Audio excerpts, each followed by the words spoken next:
The Ryan Ries Show from Southern California. This is The Ryan Ries Show. Post your questions using @Ryan Ries on his Instagram or Facebook. Are you ready? All right. We got a good show tonight. I got some of my really good friends. I look at them like family, friends. I've known them many, many years. I have Tyler and Riley Armenta. They are in the band PromiseMe that I'm touring around the globe with. One of the bands we have, the other band Baruch, but in-house, Tyler and Riley. I met, let's see, I'll let you tell the story, but I met you guys years ago, at least. Like, how many years ago was it that I met you, Tyler? We met, hi, by the way. Hi, Tyler. How are you? We met about December 2012 at the concert in Ontario at the arena. You were touring and playing with the Dose of Adolescence. Yeah. And it was a big show, though. Like, what about that lineup? What was that? Yeah, so we had won a contest to open up the Merry Meltdown. So it's their X103.9's Christmas concert. Yep. The radio. And you were hanging out with POD. Mm-hmm. And we linked up way on the other side of the arena than the stage. Mm-hmm. And it was like at the end of the day, it was a God appointment, right? Mm-hmm. There's a lot of details of that story that... I think because you were looking for coffee. We know God always works through coffee. I was on a mission for coffee, and we met in the park. I was going up the elevator, and then you and your band came over, and we're like, "Hey, what's up?" We introduced ourselves. We got the demo CD, or your actual CD, actually, at that time. And then one thing led to the next. Your lead singer found God in that process. Jimmy, he was suicidal. He was going to commit suicide, I think, that night or the next night or something. He has a pretty cool testimony of that, and linking up with you guys at your dad's church and hanging out that night after. I had him on the show before. It's an older show, but And then, but you were a Christian at that time in the band. And then we just started kind of hanging. You guys were popping up at the church, hanging out. And then naturally, because of music and friends, we just all became friends. Yeah. During that same time. So that was in LA. Then what was happening in Orange County, I met you, Riley, which is now... 16 years ago. 16 years ago? Yeah. I met you before that. But I met Years you. before that, yeah. Your sister, your mom, Family. your dad. They were all doing work. You and your sister were doing worship at Harvest, Greg Laurie's church at Harvest. Mm-hmm. At that time, you guys were babies. You guys were like 15, 16? I mean, I was 14, 15 when you were that young? Yeah. So your sister was 1 year older or something, right?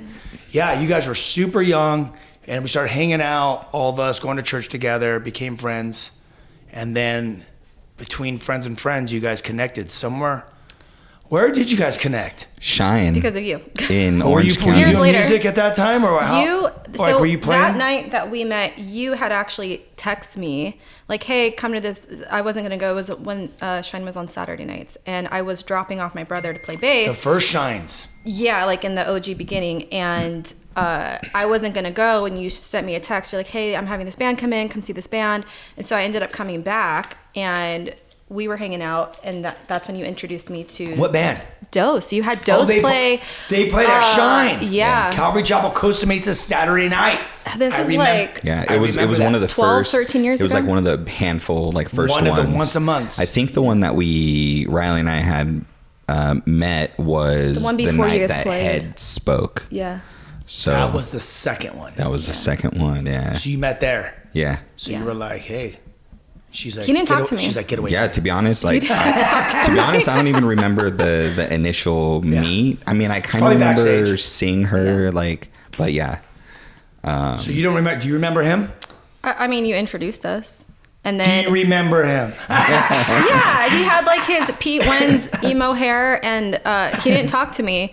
And then I think they played the following week. The following week, yeah. So you guys are on the third one. Dude, isn't that amazing when we look back at history, that just the connection, and we're going to talk about all the cool stories at revival nights and everything that's happening, but it's just cool to see the connection of all of us meeting over time. And then Shine went to a weekly. You guys were playing weekly. Yeah. And then it extended over to my dad's church, which was a Sunday night. So we had Thursday nights at Calvary Costa Mesa, Sunday nights at my dad's church. And then I had triplets, and that knocked us out of commission. Shine ended exactly 3 years from when it started, believe it or not. Because God always works for threes with me, and I didn't even plan to end it. But Irma told me it's been 3 years, and then at that time we had the kids, and my wife and I thought we were dying, and you guys came to our rescue. Thank you, Jesus. You guys were dating at that time. You weren't married, right? No, we just by got that married. point we You were just married. got married at that We were time? married the year 2015. after you were. Okay. Yeah. So you guys got married. Yeah. Yeah. I hope you were married because you guys were sleeping at our house. We were same married. room. We were sleeping on the floor. We were sleeping on the floor. You guys are sleeping at our house. So you guys, we thought we were going to die because no one told us to hire help. And then you guys came to our saving grace and helped us in that time. Yeah. It was a team of people. We had a lot, but you guys were there though. Yeah. You guys were there. There was a team, but my mom and them. But you guys were there even when we moved from from the condo to the house in that process as well. So you guys were there. Yeah. So we've been together for a long time, and all that to say is, but from there, there's a lot of things that happened in that time. You started going on tours. Yeah. Band, because you were a drummer in Dose, and then you changed direction and started working with other bands. I believe 2015, 16 was when I started playing with Chris. Manifest. And he's been on the show several times. So you were touring with him all over. And then what other bands were you playing with? I played with him pretty much exclusively, and they were touring a lot. And us doing worship, but probably for about 3.5 years. Because who were you guys doing worship with back around that after Shine? Well, so we were guest artists at a lot of churches. Like we were playing, I think 1 year we counted, we did over 200 events. But you guys were under another band called Shiny Head. Yeah. And we were playing, so we would tour churches or help churches that needed help that didn't have a set worship band, or have us guest and come in, or do events. And we would do a ton of them. So we were playing a lot. Yes, yeah, that's right. So he was doing both. Yeah, because that's right. Because you were playing in Shiny Head at that time, right?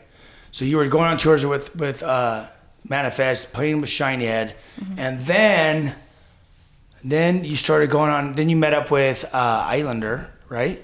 And did you start touring with them or Lacey? No, so that was a crazy. Well, yeah, that was a I cool kind of story. lost contact with you guys for a bit. So you connected me with Islander at the movie premiere when they played. Yes, we all went to dinner afterwards, and that's how we got linked up. I kind of stayed connected with them, and went to dinner after that. Yeah, Mikey and I just kind of over the years became friends. Yep. And I believe it was 2019. They needed some help filling in a drummer. Yep.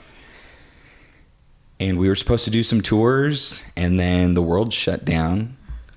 That was during that time. Yeah. And then I did some music videos with them during COVID.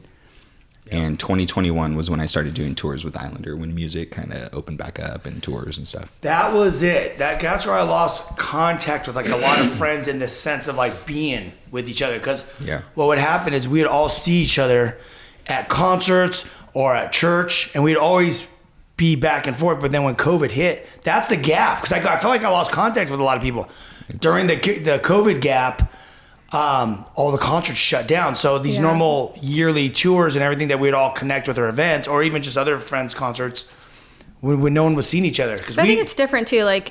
That time, the kids were still young, and then you were speaking a lot too. Because we lived actually really close to each other, but we were always gone too. Yeah. So it's. But I was touring. I also was touring a lot too with the Whosoever's during COVID. We were going to a lot of red states during that time that was open. Yeah. Dude, that's so crazy. So it's just so mind blowing. The gap years, the COVID years, I don't think we existed, right? It's just kind of skip time. So I'm technically 2 years younger. You're I think. 2 years.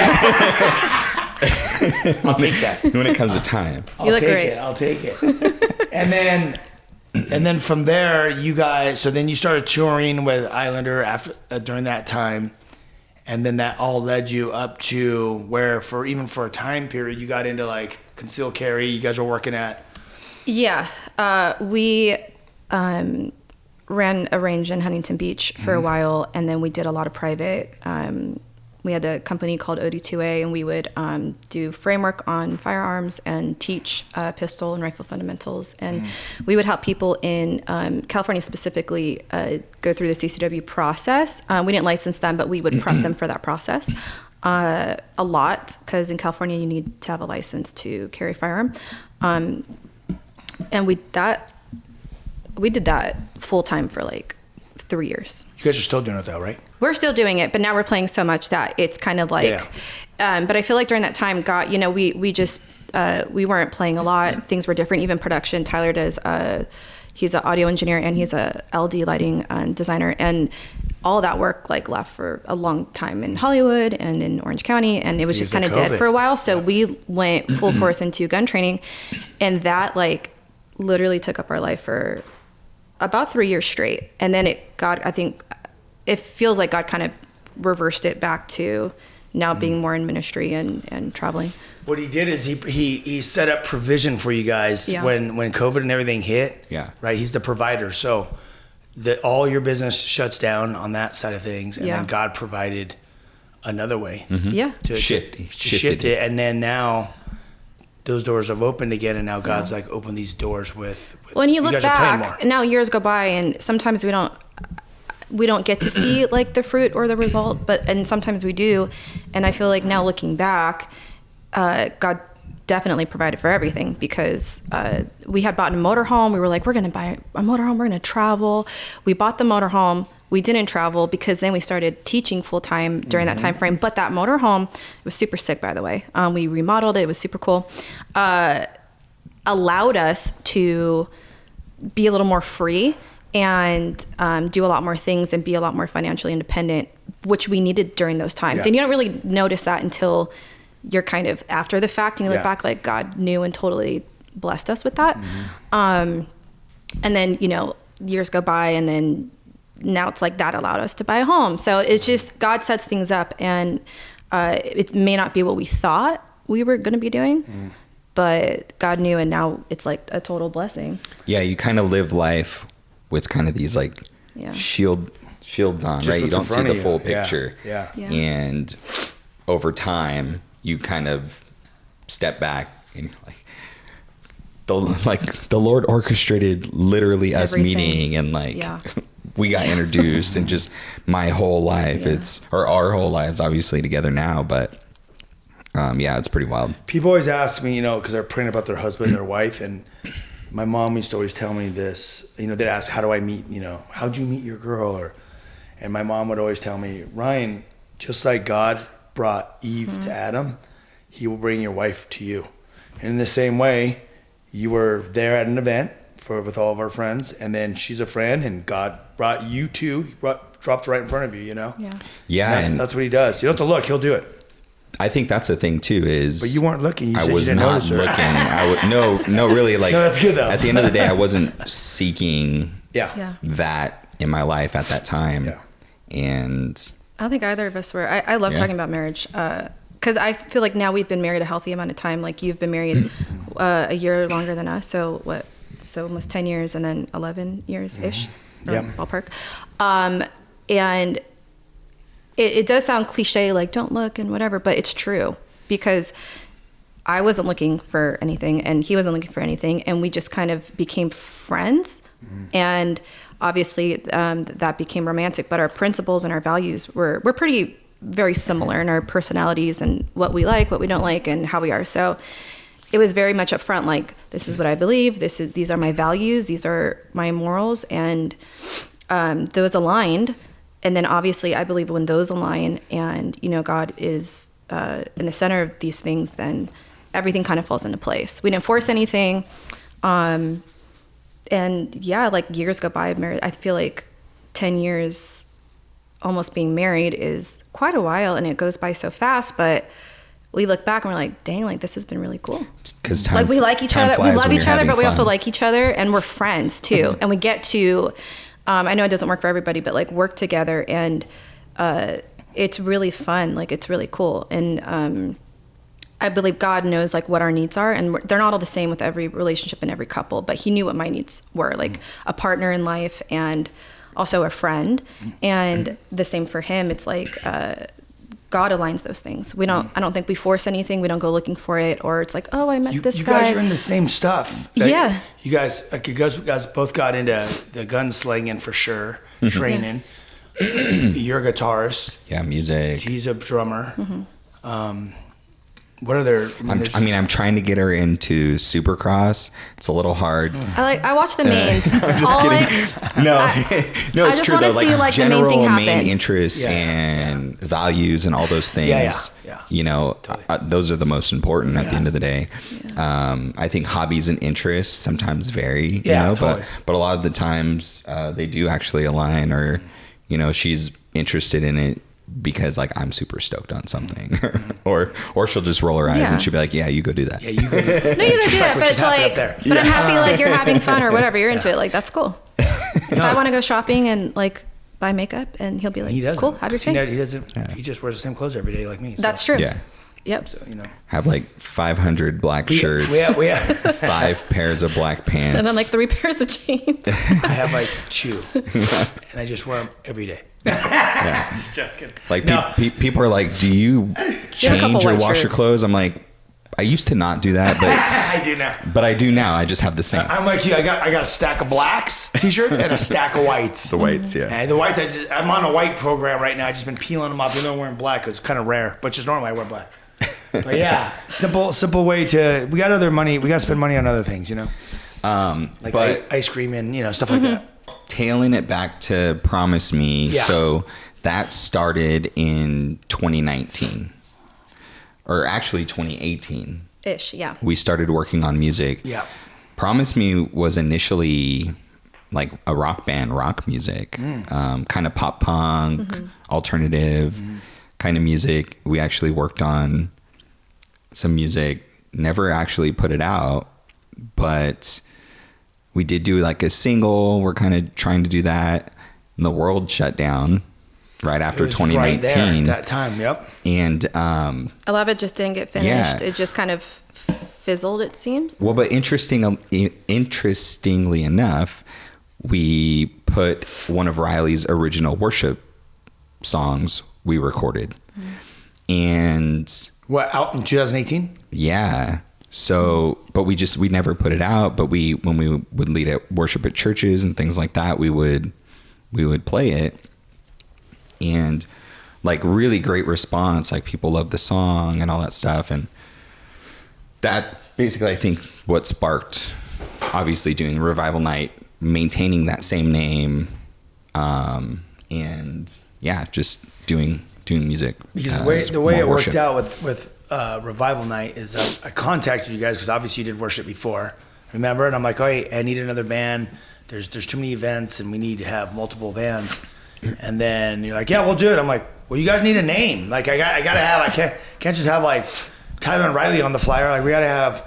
Like, do you guys have a name? And you're like, well, yeah, we have this old project that we're working on, so it worked out perfect. I didn't know you put out a worship song out of it. So that was 2018. Now here we are. Revival Night only started a year ago. Yeah. Yeah. So years later, you put that worship song out in 18. Yeah. Well, we never actually released it, believe it or not, on any platforms or anything. Oh. But A lot of churches just knew it. A lot of churches knew it. We did perform the song at churches and things, and the song "Fear" actually. And, Yeah. I've heard it. Yeah. So now you're actively touring under the name. Where you're doing Revival Night stuff, but you are playing now under worship, PromiseMe, right? At churches and different things. Yeah.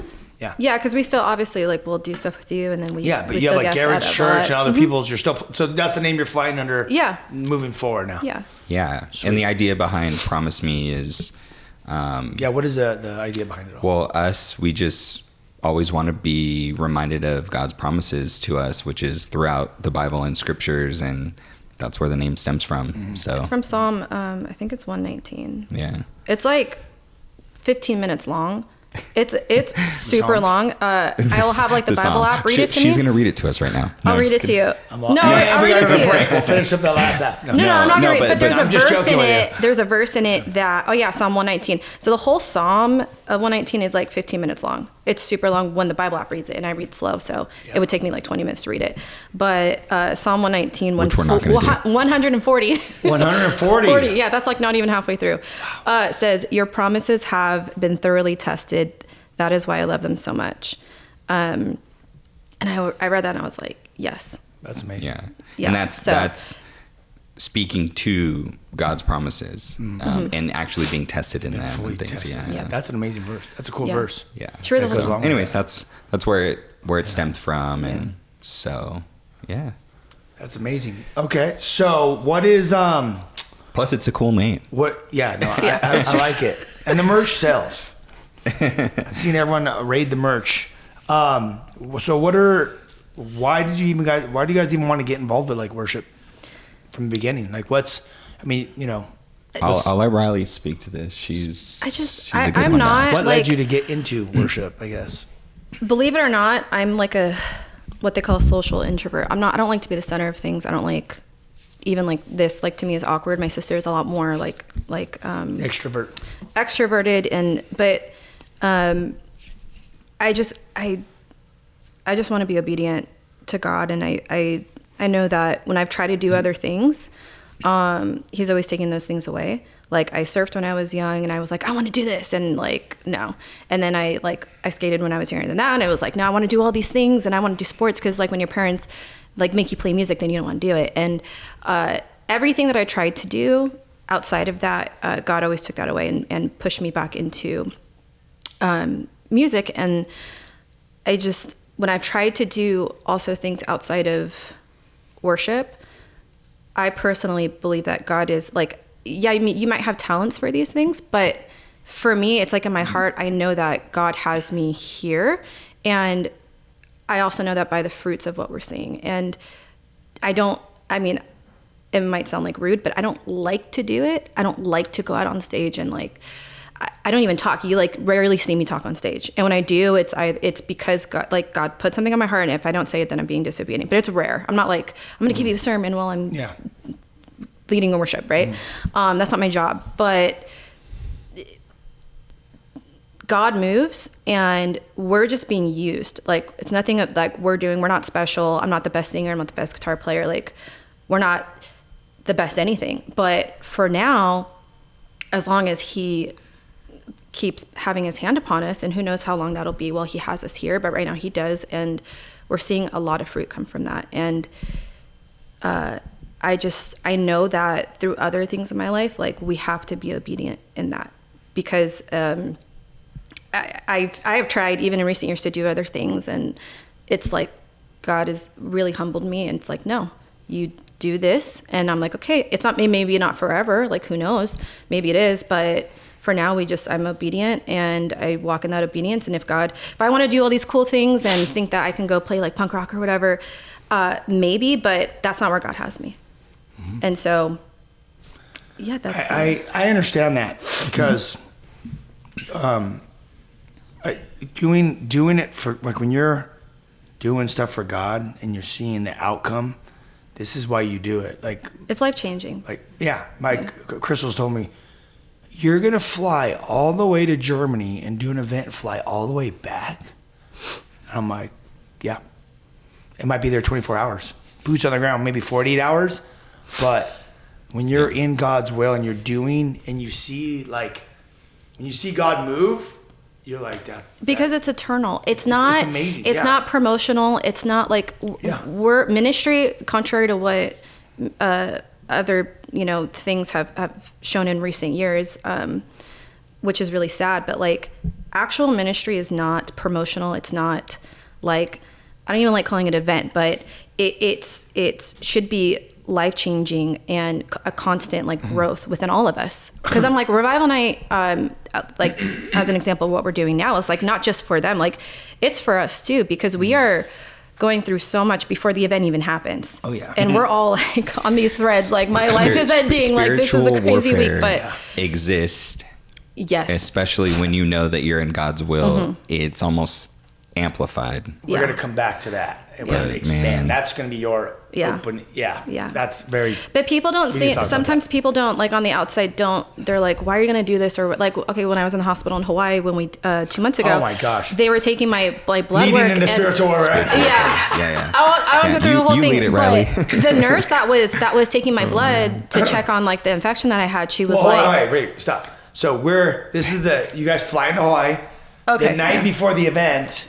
I hear you're going to the doctors, to the emergency. I had this like problem, and it decided to exacerbate once we got to Hawaii. Right. And I was scheduled to have it was basically a cyst, but it got really infected and swollen, and I was supposed to get it removed the following week after getting back from Hawaii, but it decided to make me really sick in Hawaii.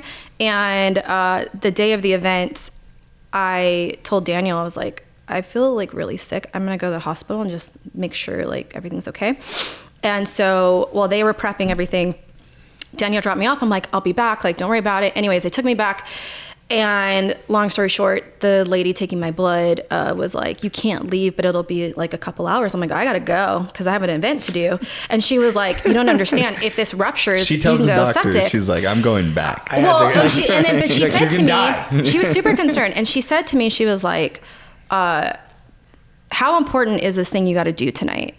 Like, if this thing ruptures and you have to stay here now for a couple of weeks because you have to fight this infection, like, how important is this thing? And I looked at her and I was like, you don't understand, like, lives change. And I'm here because, like, God brought us here.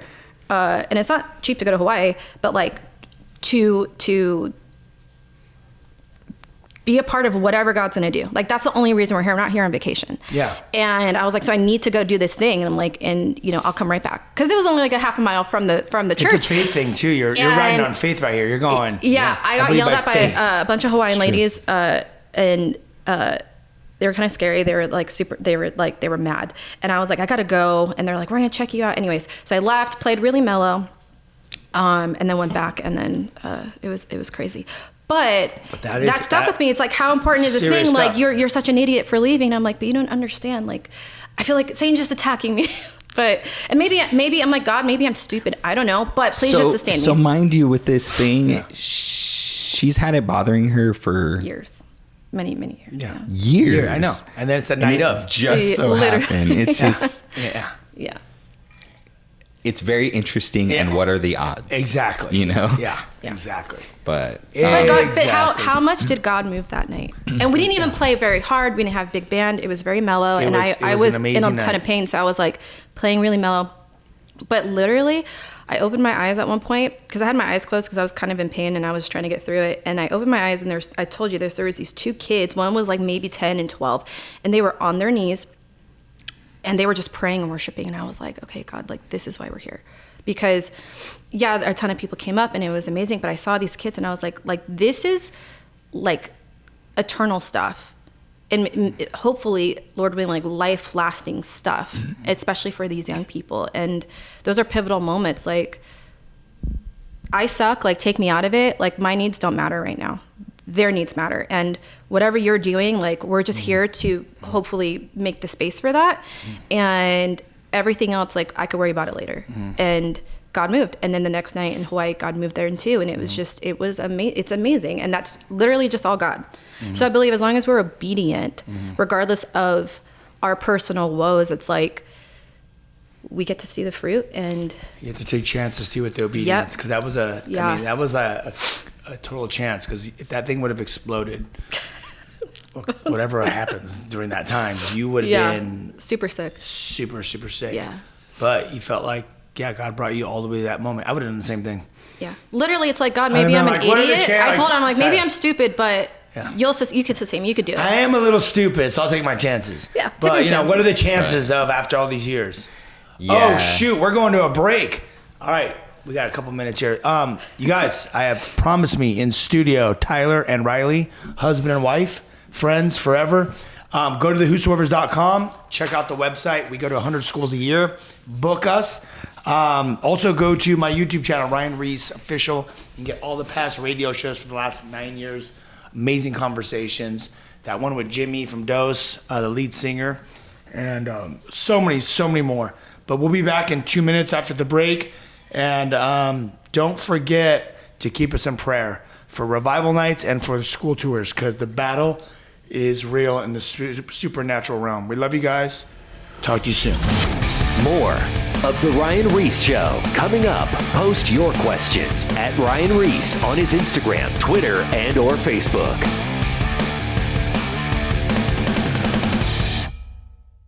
Now, back to The Ryan Ries Show. All right, we are back at PromiseMe in studio. PromiseMe are not only my friends and family, not legit family, but like basically super tight. I've known these guys for way too long. They're not blood, but they're legit family. We've been through a lot together. Knowing Riley since she was like 15 or 16 when she played worship at Harvest at Greg Laurie's church. Tyler was in a punk rock band. How old were you? You were a little bit older. 18 or something? No, I was 20s. 20s, yeah, 20s. Yeah, 26, I think. So still, but yeah, that was 26. many years ago. We've almost been married the same amount of years. Yeah. I've been married 11, you guys 10. It's over 10 years, so We've been through a lot. Guess my age now. No. Old fart. You married a young girl. All right. So with all that said, just before the break, we were talking about how spiritual warfare. We were talking about just being in God's call. They tour with me with the revival nights. A lot of you guys seen that on our social media. We've been doing dates all over the States and different parts of the world. But there's them and Baruch are the two bands that are traveling with me, split dates because there's a need for that. A lot of dates are coming in. But you were just talking about being in God's will. Mm-hmm.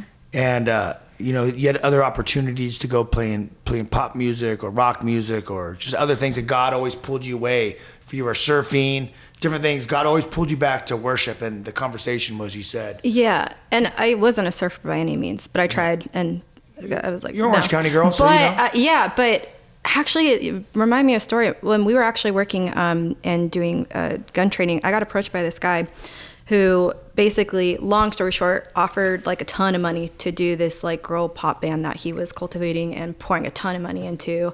I forgot what label, but it was a major record label. It was a major label, and he like was calling me a lot to do it. And I again, like, I'm super shy, whatever, but I knew, like, I don't know. I knew that wasn't what God wanted me to do. Like, it's just not my vibe naturally, but also I knew it's like, that's not what I believe that that's not what God wants me to do. Right. But anyways, and then obviously now we're thrown back into So ministry. that looked good on paper. Oh yeah. Because you're like financial. Oh yeah. The money's coming in to produce it, to make it happen. Yeah. That looks good on paper. They were gonna start writing checks like. What was interesting, it was all talks, just to like have a band it was put your together, typical story of, hey, we have all this money, we're putting this band together, like, to make this particular music, and we need this person, this position, this personality, and they're basically making this thing. Yeah. And I mean, if you look at American Idol and like, all these things, is like, that's what they do. Yep. Yeah. And isn't that amazing how they do that? Yeah. All these bands that you guys see, most of them put together. Yeah, and then Riley, directly got approached about something like that, and she was like, And the enemy's like, I want to pull you away from your call, and I want to give you this. Yeah. And a lot of people do that. And that Yeah, was before and we that- knew we were gonna go back into like to worship stuff. Honestly, And I was just supportive either way. Like, I kind of like looked at her. I'm like, yo, is this something that you actually want to do or whatever? And she was kind of like, I don't know. And so I tried to give her encouragement, like, hey, like, you can do this, right? You're capable, all these things. Because I didn't want her to make a decision based off of her feeling inadequate or something like that. But I'm like, ultimately, you know what God is calling you to do. And she was kind of. Tyler's always super supportive. She was like, nah. No, that's good. That's good though, because we could all. I think most of the things that I've done is you're like, can I do this? Like, you don't like. There's always that doubt. You always have doubt until you have someone come alongside you. Be like, do it. Dude, there's so many stories over the years of literally just obedience, because when we first got married and we had zero money, we were broke, like nothing, and that's a whole nother story we talk about another time when we got married. But Tyler was working for a big production company, and they were working exclusively with this like super new agey, witchy type of what are they called? Like, it was like motivational speaking. They do classes or whatever. People pay money for them to basically tell them what they should do. Yeah, and he was making like $2,000 a weekend just doing all of her events and stuff. And he came to me one day and he was like, I can't do this. I don't want to do this anymore. I don't want to associate. He's like, I feel like God is telling me to stop doing her events. I don't want to associate with them. She's pulling God into like Hinduism and Buddhism and all this stuff. Well, yeah, and they would do like the spiritual melting pot of everything. Yeah. They're like, we'll take a little bit of Jesus, a little bit of Buddha, a little bit of Jesus, this. Yeah. And they'd quote, like, misquote Scripture. Yeah. I mean, just everything. Was that Buddha? Oh, wait, was that? Yeah. It's just weird, in my opinion. I remember you telling me about that. Yeah, and he said I make a lot of money, but it's kind of weird. Yeah, he said specifically, God told me like I shouldn't be doing this anymore. And Tyler doesn't say that a ton. He's pretty like mellow or whatever, but he's told me direct, and I was like, listen, whatever you feel like God is telling you to do, then you need to do it. I'll support you no matter what. Well, and that's hard. That's all kind of hard to say like on faith. Let's rewind on the timing. When you're making that much money. Timing was Riley and I were about to get married. Yeah. I had spent all my money on our first apartment, last, security, all the things. Everything, and pretty much $0. Yeah. And I'm like, hey, I need to do this. We're gonna get married. It's like, okay. What do you think? Yeah. But, and like on paper, people would be like, you're crazy. Like, you're about to be married. You need to like suck it up. Let's go. Yeah. And honestly, I then how years go by and then you get to look back, and literally we do a bit better obviously now, but back then, the first couple of years of our marriage, like we were really, really tight. And then like our best friends, Karen and Lucas, we would always have dinners together and hang out. And we would always try to just do things on a budget, or like pretend we're going to a restaurant, but going to each other's house. Like, in the beginning of our marriages, and it was super fun, but we were tight. But I could say, looking back at those early years of our marriage, we never paid a bill late, paid our rent late, we're in debt. And I believe that is because he was basically of obedience. And we don't always get to see like, okay, well, God's telling me to do this, but how is it going to turn out? Like, we don't know, but that's faith. And it's hard. And he always reminds me like, God's got it. We just need to be faithful. Through a whole marriage, he is the one like, because I tend to stress out more. I'm a little more organized. I'm more like, okay, I like to plan out my month. Sometimes like we can't do that though. Yeah. But sometimes life isn't that simple. Yeah. And looking back, it's like God has always carried us through. I don't even know how, but the whole time, because of obedience, you gave up this thing, the money looked good, but it's not about money. If God says no, then no. And then he provides, and we don't know how he provides because he's God and he could do miraculous things. But that was like our whole marriage. And you would know this, but I believe the Lord wires us all differently. We all have, plus we live our lives. We all have different personalities and all these things.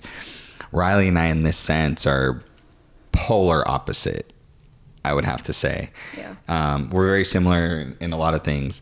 And I am probably too much on the God's got it, faith. Like, it's all good. And it sounds silly, but that's really how I feel. Like, I am that passionate about the things that we do. And I do have faith that the Lord, if you're laying it out on paper, you're doing the things that you should be doing, the Lord will provide. We know this. Says all through scripture. Yeah. He's done it for everybody, right? Yeah. And Riley's like, okay, you're saying that, yes, but we don't have any money. How, right? And or like, can we budget this? Or, and that's, I think in moments has been a struggle in our marriage, but ultimately, the only thing I can say is, hey, like, look back and what has God done? And obviously we've shifted, we've had to do other things, right? And we're not lazy people sitting and being like, hey, Lord, you're supposed to provide. You shift and you do the things that you need to do. But when you do have a calling on your life and you know that, we kind of talked about it earlier, but it's like, oh, you're going to go to Germany and whatever. It's like, well, yeah, but like God has this calling and you just do it and you know that he's going to provide. Even when it comes to some of the revival nights and things, it's like, are we able to provide this? And, or you guys going through the schools and it's like, hey, we're booked out 100 schools. How is this going to happen, Lord? And he provides. So you just got to be faithful. And Or is going to Texas even worth it? Yeah. Oh yeah. Yeah. That was a story. We were flying from Boise to Dallas, Texas. Yeah. And we flew out. I think our flight was, we were originally going to leave at 3. This is for a revival night. For revival night. For 3. I believe we did. It was 11 a.m. Then it got 3 in a moved to row. 3 p.m. Yeah. And then It started at 3, and then we moved it to 11 because we all were able to leave earlier.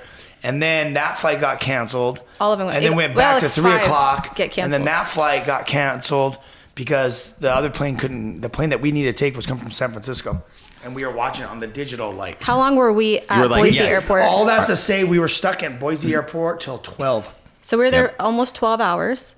So sitting. the flight attendants, they were closing the gates and they're like, hey. They turned off all the lights in the airport. Airport shutting down. And this was the day before. This was the day before our revival. So this was a day early from us when we needed to be in Dallas. You're right, a day early. Yeah. So I believe Lucas found that Idaho. Well, so I thought to myself, flight. because I flew into Idaho Falls before, which is about 5 hours east. So from one side of Idaho to the other. Yeah. I flew into that airport before for an event. I've been to the airport. So I go, we couldn't get any planes out of Boise in time to get to Dallas. And I go, Salt Lake. What about Idaho? I go, yeah, we were looking at Salt Lake City. Utah, So I go, we can be there in 6 hours, or we can be in 5 hours over to Idaho Falls. Yeah. And I said, Lucas, look up some flights and see who can get us to Dallas the soonest. And he goes, there's a 6 a.m. flight out of Idaho Falls that will get us into Dallas at like 4 p.m. or 3 p.m. or something. I forget what it was. With a layover. Because there was a big layover in Denver. In Denver. Because in Idaho, there's always layovers. There's always layovers somewhere. So we drove. I remember getting in the car and passing out in the front seat.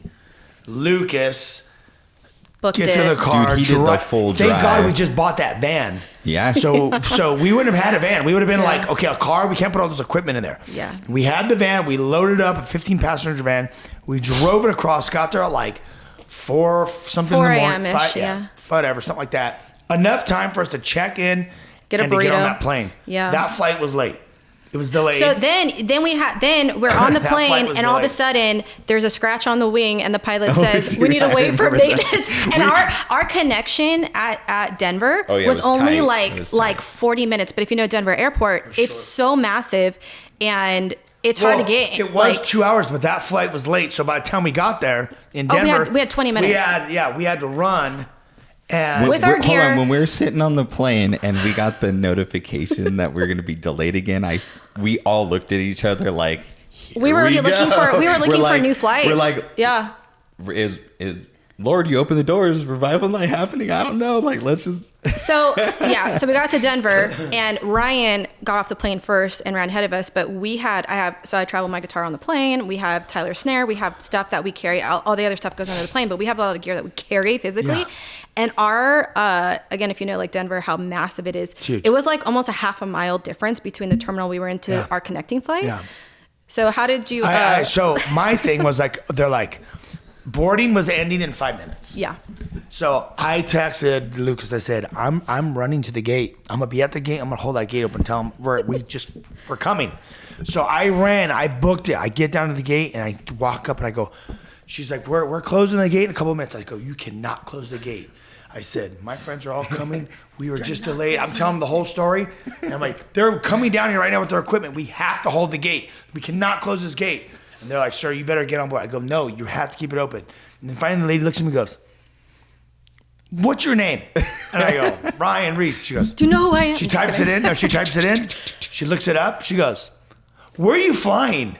I go, Dallas. She goes, this is going to Seattle or something. I don't know, somewhere. And I'm all, wait, what? And she goes, what gate are you? She goes, what gate are you looking for? I go, it's 23 or something. She goes, this is 26. 23's over there. And I look over, and you guys are walking. You guys got to the I'm gate. like having an asthma attack. You got to the gate. By the time I got there, was like trying to horrible. stop the whole Yeah. gate, Well- you guys made it. Well, so what was funny about that is We're out of breath. they somehow were a little bit late too with boarding that Yeah. flight. Yep. So we it just just made worked it. out.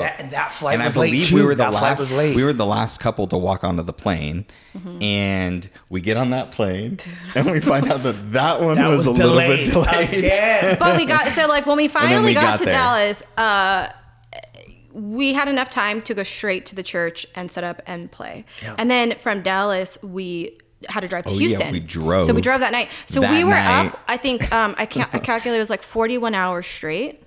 But it was cool. Hey, whatever. We yeah. did eat In-N-Out Burger that night. But yeah, but like it was wild. But like every hurdle that could have happened. But what did God do in Dallas? Like he did a lot. We could have just called it a day and just been like, our flight got canceled. We're going to skip Dallas.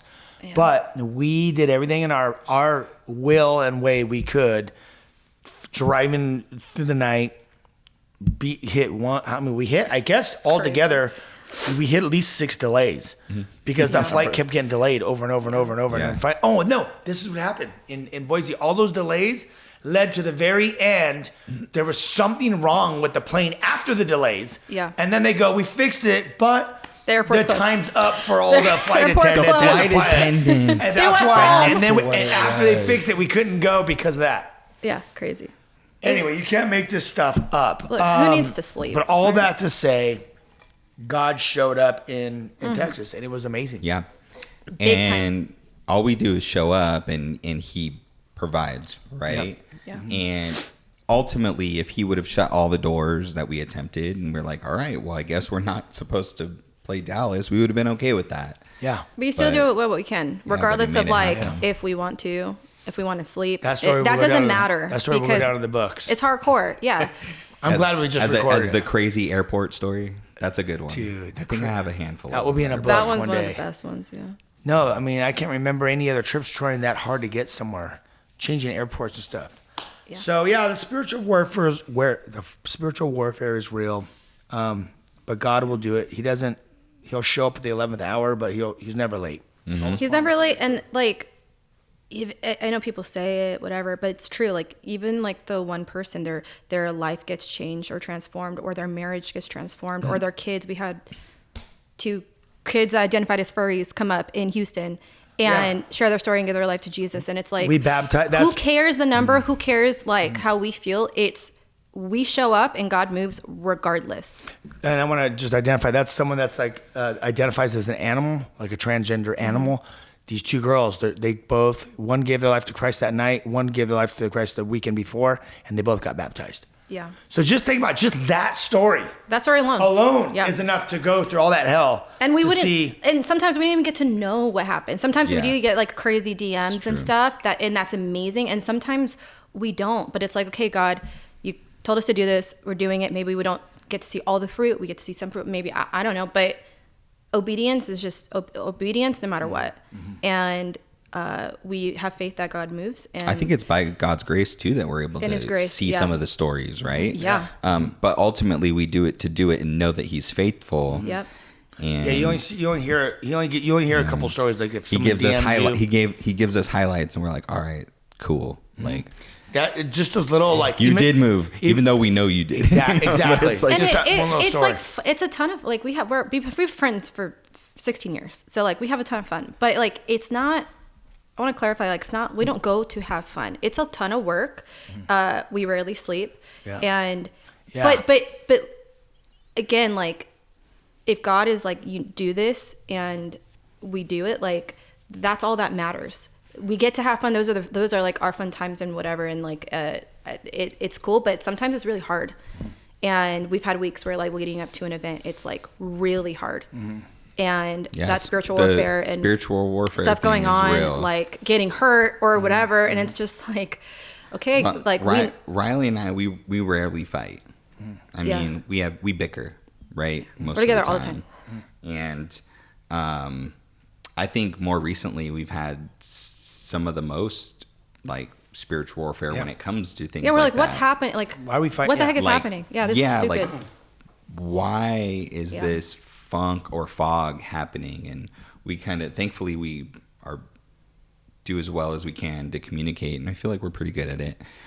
And we're kind of like, what's wrong with you? You know, like you gotta fix. I don't know. There's a revival night coming up. Let's just blame it on that.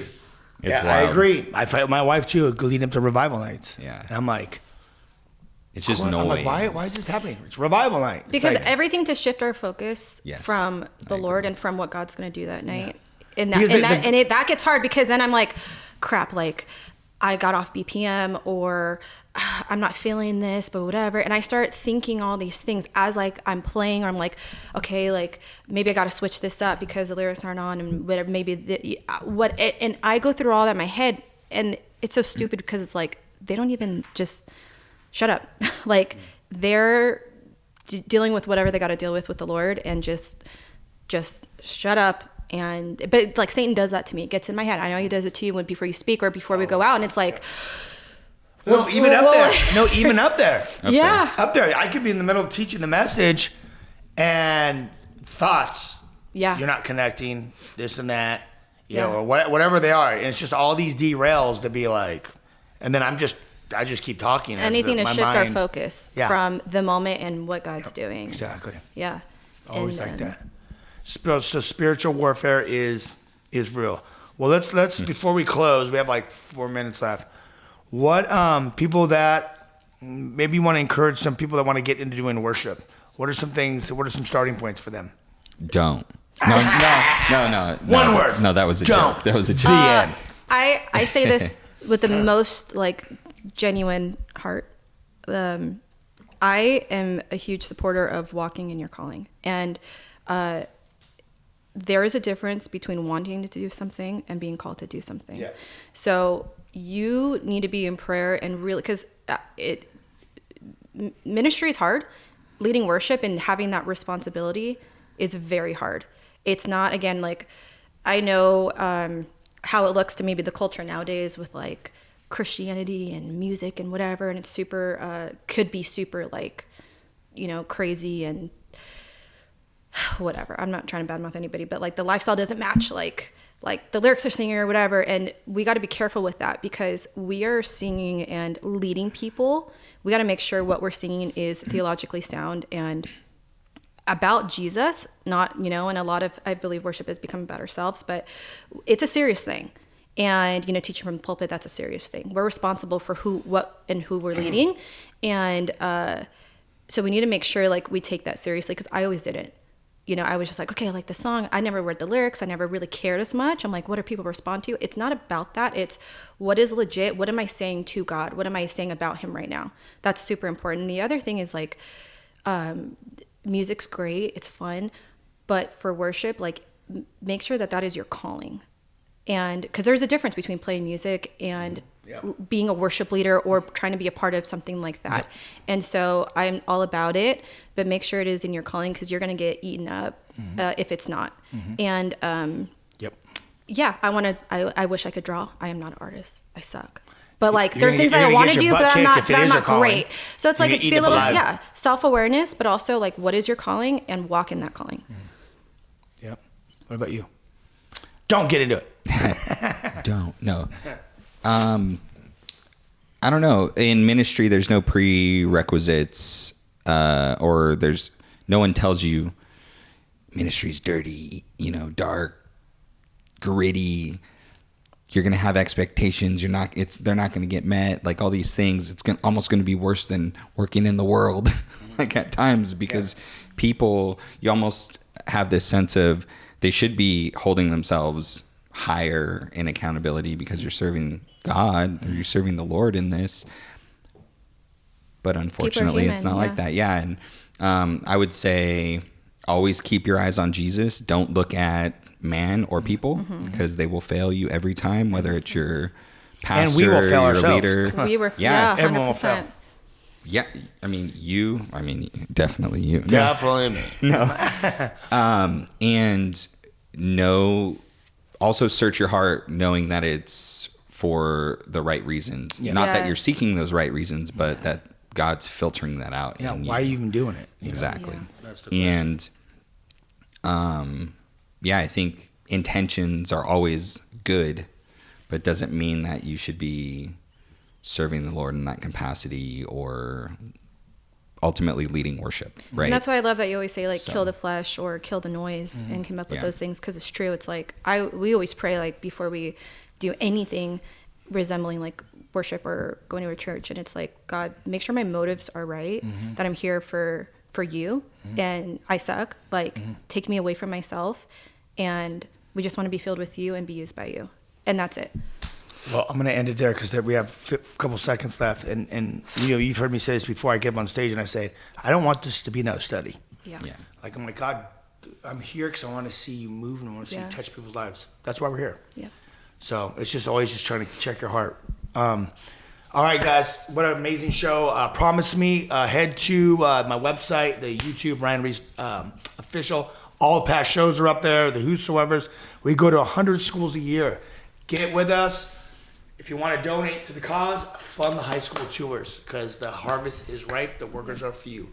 We love you guys. Can I plug Promise Me Official on Instagram? Yes. Is the most current way to follow us. Yes. And to know what's going on. There's a ton of collaborations and tags on my page too. Music coming soon. Yeah. Check out the album. This has been The Ryan Ries Show. To connect and find out more about Ryan, click on ryan-reese.com. Check us out next Saturday at 9 p.m. for The Ryan Ries Show.